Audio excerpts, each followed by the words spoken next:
అలసిన వానికి ఊరడించు మాటలు.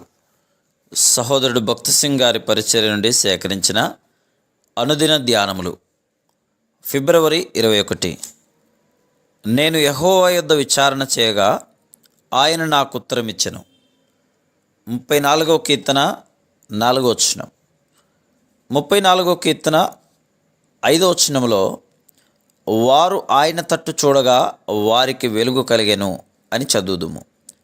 దీని అర్థమేమనగా, వారు వెలుగుచు ప్రకాశించుచుండిరి.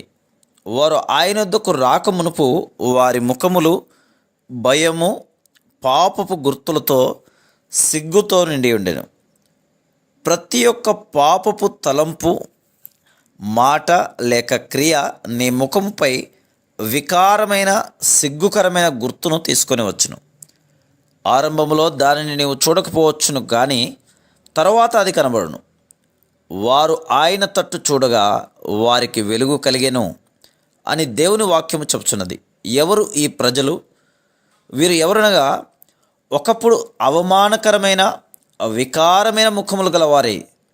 వారి యందు పాపపు నలుపు తప్ప నువ్వు మరేమీ చూడలేవు. అయితే ఇప్పుడు వారు ఆయనను చూచుట వలన వారి ముఖములు ప్రకాశించుచుండెను, అవి వెలుగుచుండెను. ఒక క్రొత్త పరలోక సౌందర్యము వారి ముఖముల మీదకి వచ్చెను. దేవుడిచ్చు ఈ సౌందర్యము సబ్బు కానీ, పౌడర్ కానీ, క్రీమ్ కానీ, లేక బంగారు వెండి నగలు ధరించుట ద్వారా కానీ రాదు. కొందరు ఎంత బుద్ధిహీనులుగా ఉందరు కదా, వారు అలాంటివి వాడుట ద్వారా తాము అందముగా ఉండగలమని తలంచుదురు. నిజముగా ఈ విధంగా వారు వికారముగా అగుదురు. కేవలం మన భయములు పోయి విశ్వాసము ద్వారా మన కష్టములను జయించినప్పుడు దేవుని యొక్క మహిమతో ప్రకాశించు ముఖములు కలిగిందుము. దావీదు యొద్దకు సనుగుచు గొనుగుచు విచారముఖములతో వచ్చిన ప్రజలు చీకటి గల అదుల్లాము గుహలో కూడా దావీదు ముఖము ప్రకాశించుచుంటను చూసిరి. వారు కూడా ప్రభు వైపు చూచుటకు నేర్చుకొనిరి. వారి ముఖములు కూడా ప్రకాశించనారంభించెను. వారి ముఖములపై తమ దారిద్ర్యము రోగమునకు బదులు దైవిక మహిమ సౌందర్యములు ప్రకాశించుచుండెను. అదే కీర్తనలో 4, 6, 17, 19 వచనములలో కీర్తనాకారుడు అనేక శ్రమల ద్వారా వెలుచున్నట్టుగా చూచుదుము. అయితే అతడు ప్రభు యుద్ధకు వచ్చి ఆయన్ను చూచినప్పుడు భయములన్నిటి నుండి తప్పించబడెను.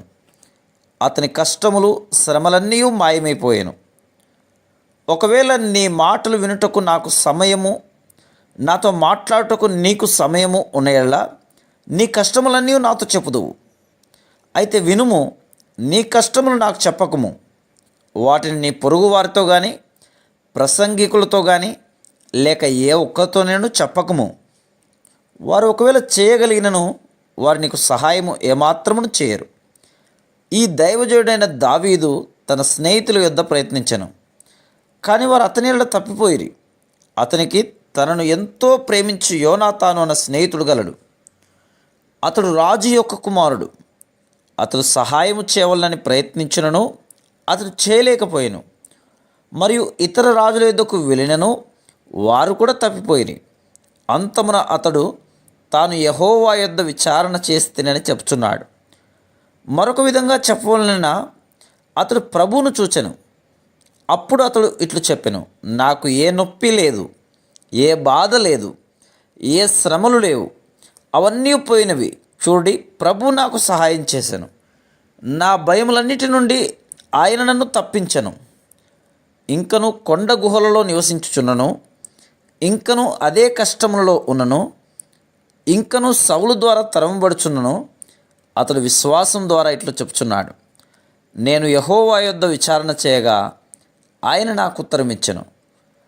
నాకు కలిగిన భయములు, శ్రమలు, పరీక్షలు, కష్టములన్నిటి నుండి ఆయన నన్ను తప్పించెను.